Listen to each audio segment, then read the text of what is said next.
Okay, if you're a dog owner that loves to give some enrichment to your pets, whether at mealtime or maybe for a midday snack, these lick mats and lick bowls are a really great way to do that.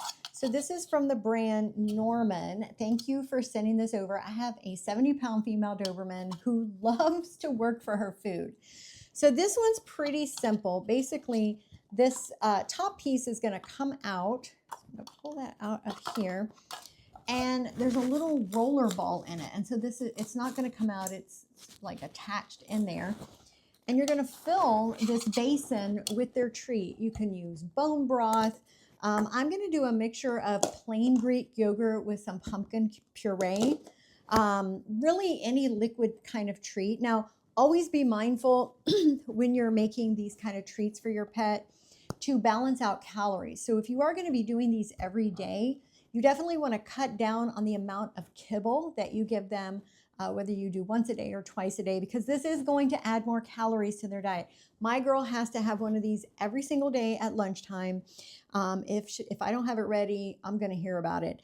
And so I do cut her morning and evening feeding down by about 1/4 just to account for the calories.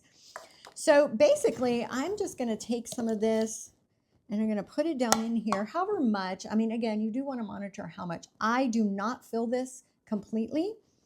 So I'm just going to put about a teaspoon, maybe a tablespoon in there. And then this is just plain pumpkin puree, a little bit in there. And then I'm actually going to add a little bit of water because it's very, very thick. And I'm just going to stir this up and this in here, put a little bit more water in there. The idea is that it's not too thick that the roller ball is not going to be able to pick it up. Now the ball does go all the way to the bottom, so this doesn't need to be, several inches thick or whatever. And so put that right here. Now it does have suction feet on it, as you can see there. Now these suction feet are great if you're putting it on like a tile floor. Once you push it down, it's not going to move. So what we're going to do is just take this and slide it right on here like that and push it down. And then I'm going to get a little closer to the camera here and kind of show you what this is going to look like. So we're going to just start rolling this with our finger.